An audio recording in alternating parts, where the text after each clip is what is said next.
Shalom and welcome to Jerusalem Studio. The United States or Russia? That is the question facing Turkish President Recep Tayyip Erdogan as he is pondering his country's interests and ambitions in the fault lines between Europe and Asia, the West and the Levant. Is Erdogan skilled enough to maneuver between the various powers and victors? To discuss these questions, we are joined here in the studio by Professor Zev Khanin, who is an expert on Russian and Middle Eastern Studies at Bar-Ilan and Ariel Universities, and the academic chairman of the Institute for Eurasian Studies. Welcome. Pleasure. I'd like also to welcome our TV7 analyst, Mr. Amir Oren, and Dr. Eytan Cohen Yanarocak, who is a research fellow at the Moshe Dayan Center at Tel Aviv University. Hi, welcome. thank you. Mr. Oren, give us a broader understanding on the latest developments pertaining to this topic. Well, I won't dare to compete with our friends Chai here, who is a frequent visitor to Turkey. I happened to be in Istanbul on the eve of the municipal elections there late last month, and the atmosphere was one of desperation by the AK party, Erdogan's party. You had Erdogan's picture with his candidate for mayor of Istanbul, Ildirim, on every street corner. Obviously, Erdogan himself used to be the mayor of Istanbul some 20 years ago. There were armored cars with armed guards around the local headquarters of the party, even when there was no sign of terror or any risk. And experts could have said in advance, and some of them did, that Erdogan is probably going to lose both in Ankara and in Istanbul, in addition to Izmir, the other of the big three cities, which he has lost some 15 years ago or so. Now, coming back to your question, and there is a connection between the personality of Erdogan and the issue that you raised. Perhaps it is not either or. Maybe it is and, East and West, not East or West. But the window of opportunity for that is fast closing, because Erdogan must choose between Putin and Trump. The trouble from the American point of view is that Russia is considered not only the main adversary, but also having aggressive policies in the region. And that includes the Black Sea, where the Russians have a fleet, the Eastern Mediterranean. Obviously, in Syria, the Turks are more of allies for Russia than for the United States.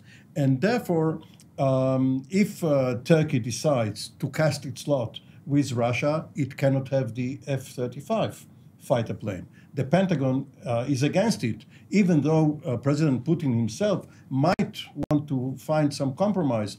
All of the American generals and admirals have come out against the sale of the F-35. If the S-400 air defense system, because as they say it, this is a very advanced computer, the other system is a very advanced computer, they cannot coexist because American secrets are going to leak to the Russia. Just to clarify this matter, the purchase or the intended purchase, which Turkey claims to be a done deal, is not necessarily a question of Turkey and the United States. It's more a question between NATO and Turkey, which comparatively to the European bloc, which is a member of NATO, it does not have the same leverage the United States has over Turkey, and that is the reason the United States is on the forefront on this matter. And I'd like actually to ask you, Dr. Cohen Yanarocak, when we're talking about the current dilemma that Turkey is facing, we saw the various meetings that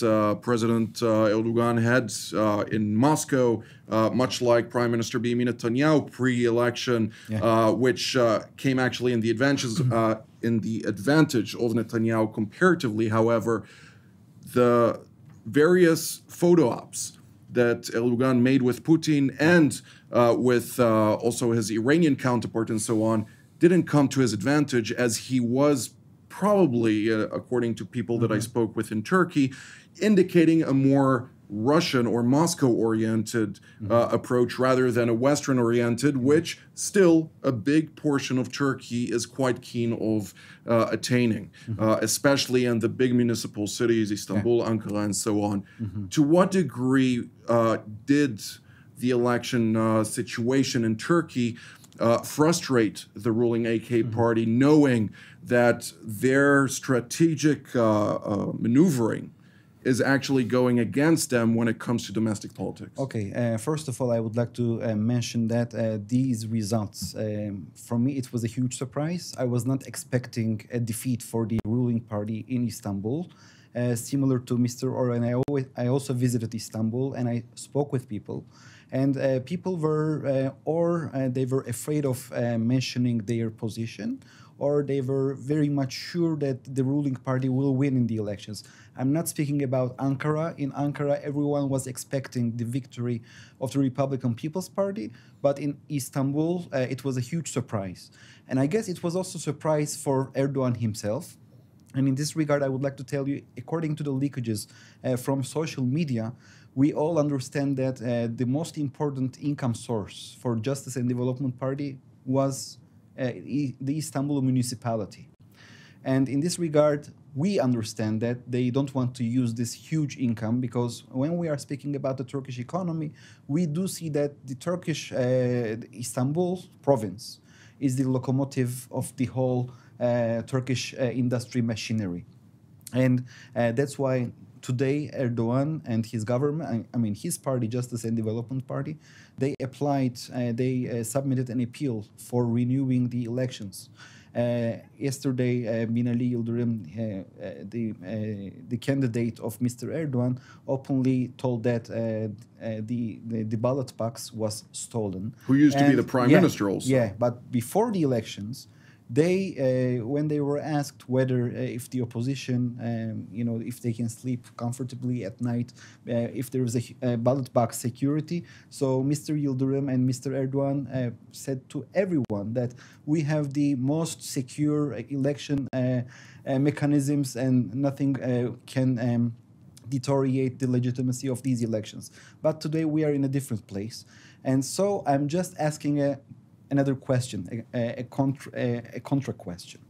And now, as we are seeing, Turkey, in order to maximize its interest, is dancing is dancing at two different weddings at the same time, at the West and the East, okay?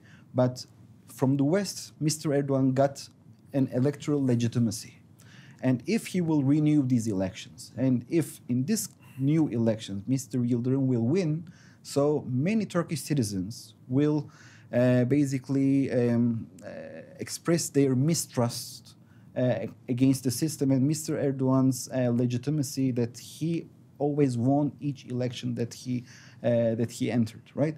So his legitimacy in the West is already questioned, but now it will be even more problematic for him. Mm-hmm. So my question is this: in 2023, Turkey is going to go for presidential elections and for the parliament. If Mr. Erdogan will lose the election, so will he want another elections and then another elections and then another elections until he's going to declared as the winner of the game? So in a way, Turkey, as far as I understand, will come to a new junction in after 4 years, and then they will have to decide whether they are going to proceed their way to the east, to Russia and China, where democratic values are not important. From their perspective, only realpolitik is important. Or will they proceed to back to the West, where the democratic values are important? So it's a huge headache, because when we are looking at the equipment of the Turkish army, we all do see that it's NATO, right? So it's not a, let me say, if it's sort of a divorce. And having this decision is very, very hard. Well, we'll continue to the meeting that was actually held, the ministerial committee meeting of NATO that was held in Washington. And I'd like to ask you, Professor Khanin, when we're looking at that specific meeting, prior to the meeting, we had pre-meeting to this NATO summit between Russian Foreign Minister Sergei Lavrov and his Turkish counterpart Mevlut Çavuşoğlu, during which the two reaffirmed the commitment of Turkey to purchase the S-400, their commitment to maneuver and act together vis-a-vis Syria and the various operations against what they refer to as terrorist elements in the war-torn country. After which, Minister Çavuşoğlu traveled to the NATO summit, had meetings with his American counterpart Pompeo and other counterparts, including Jens Stoltenberg, the general of NATO, the chairperson. And in all his meeting, he maintained Turkey's ability to preserve its right to acquire the Russian weaponry, its rights to act independently in Syria and so on, with complete disregard to its commitments to NATO. So where does it actually stand? Did Turkey already make its bold decision to shift eastward, or is it still trying to play in both weddings? I believe that for Turkey, it's not just the question of their own decision of Ankara or Mr. Erdogan personally, but also their options and possibilities that are provided by the other parties. Let us have a look on two leaders, Mr. Putin and Mr. Erdogan. In fact, both of them are in more or less the same situation. Their popularity, as we had here, at least of Mr. Erdogan, I can say that concerning Mr. Putin is the same, substantially decreasing in the recent times. Elections in Russia, municipal and area elections and municipal elections in Turkey show it. Both leaders, in fact, are trying to preserve their popularity and to strengthen them by keeping their foreign policy strongholds. Concerning Russia, that's Crimea. And of course, if we will have a look on the recent opinion polls, still about between 78 to 85% of the Russian public believe that that's, like we say in Hebrew, haya kedai. It made sense still to append Crimea to Russia. And the same, I believe, with the Syrian case for Ankara, for Turkey. Concerning relations between Ankara, Mr. Erdogan probably believed that for Putin, it would be a good idea to use Turkey as a sort of an interface, as an outsourcing for Russia activities here in the Middle East. For Russia, it's very important to show that, like Mr. Erdogan tries to show that, as we heard, that he has a multi-dimensional ways to approach to any topic and to any subject, any party in contemporary global politics. And that probably was the idea of Mr. Erdogan. That's not the case concerning what people think in Moscow.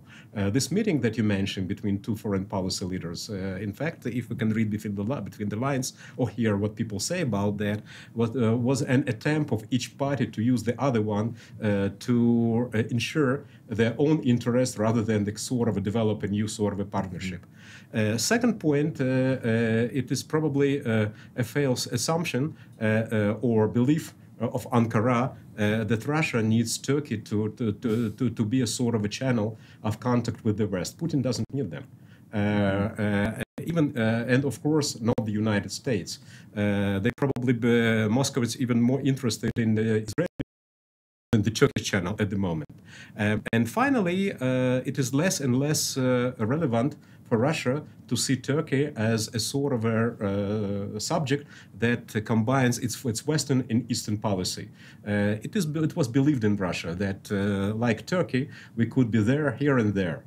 We could also gain from connections with the West and our relations with the superpowers in the East, India, China, and Iran. At the moment, we see that to be like outsourcing for Russia and Syria is just in vain. You know, it's a false assumption. Russians are trying to make their politics by themselves. So at the moment, we understand that probably all this previous concept is already out. Let's see what will be further afterwards. Mr. Ogan, I'd like to follow up on this summit that was the ministerial summit. You've been following NATO for many, many years now and have had the privilege of meeting also with the commanders of the various divisions, and Turkey was always an integral part of NATO. It has the biggest ground force following the United States, of course, and has various components, but when it comes to its adamant position vis-a-vis the purchase of the S-400, one may ask, what is its interest? Right now, the F-35, which the United States wanted to sell to Turkey and agreed to it, will provide it a lot of advantage on the battlefield. It will pretty much give it command and control units mid-air during various operations, and also give it its stealth components to its various operations. Beyond that, the wings of the F-35 are produced in Turkey itself, meaning a lot of work, a lot of financial benefits coming into Turkey due to this partnership, and they're willing to concede all of this for the sake of the S-400, which is not even a proved weapon.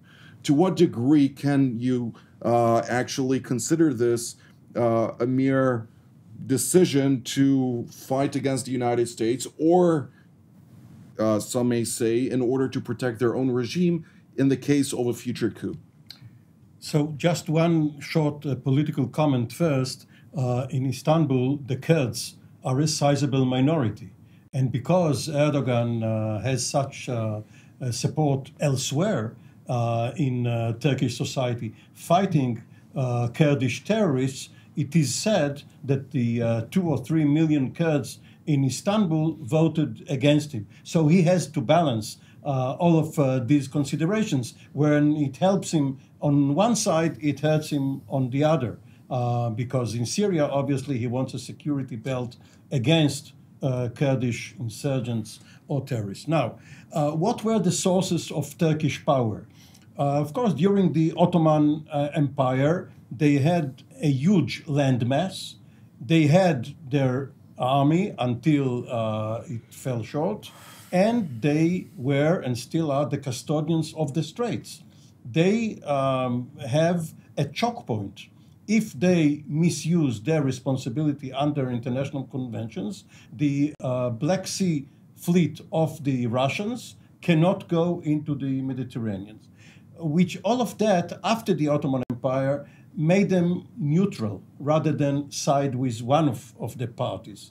It was only after World War II and after NATO was formed that Turkey, which was not a founding member, was added to NATO along with its rival Greece. And yes, it contributed the biggest military contingent to the Korean War alongside the United States. But this was when it was very, very simple. It was the Warsaw Pact, headed by the Soviet Union, against NATO, headed by the United States. Now it is not so simple, and the Russians have a paranoid view of NATO as encroaching on their territory, adding former members of the Warsaw Pact, Romania, Bulgaria, and so on and so forth, and Ukraine. The Ukraine is on track to joining NATO. For the Russians... And Georgia. And Georgia. So this is, for Russia, an aggressive step. What is the Russian countermove?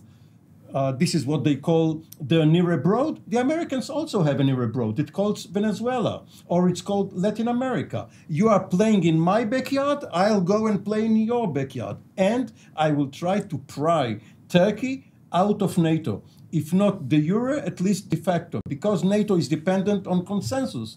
All the 29, now 30 members, soon perhaps 32, have to make a unanimous decision. And if Turkey opposes it, then Russia managed to upend NATO. Dr. Cohen Yanarocak, back to the question of why purchase the S-400? Okay, from my perspective, I would like to divert your attention to the failed coup attempt. That in that particular night, we were witness that the Turkish armed forces F-16s, they bombed the Turkish parliament, and also Mr. Erdogan's palace was also among the targets. So there are very much, rumors in Turkey that he is purchasing this S-400s in order to preserve his regime. And from my perspective, as far as I understand, and also when I'm looking at the reforms that he is doing in the Turkish military. You mean to shoot down his own planes? Yeah. In the next coup? Indeed. And when I'm looking at the nominations of the senior commanders in the Turkish army, instead of 4 years of an intensive course, now the soldiers are getting their ranks in a year. It means that Turkey is not regarding its neighbors as a conventional threat. Rather, it is seeing its own army as an existential threat for its regime. From the Turkish point of view, the Turks never lived without a state. So it's not the same perspective that we have in Israel, that we never had a state, so we should protect our state at any terms. From the perspective of the Turks, Turks always had a state. Whenever a Turkish empire collapses, another Turkish empire or a state will be established. So in this regard, from the Turkish point of view, what is the matter? The matter is the regime. I mean, the state is the skeleton, so the matter is the dress of that skeleton, okay? So in this regard, Mr. Erdogan, in my opinion, is doing everything in order to minimize his dependency to the West, because at that particular night, he waited for condemnation from Angela Merkel, from Barack Obama, and what they did, they waited until the last minute, and when they were persuaded that the coup perpetrators will not be able to get the control of the country, so then they condemned. So in a way, he's suffering from Mohamed Morsi trauma, okay? Because when Mr. Erdogan is looking at Egypt, he's seeing Mr. Morsi in the prison, and the Western leaders, despite the fact that there is a coup d'etat there, they are giving their legitimacy one after the other to the Egyptian El-Sisi government.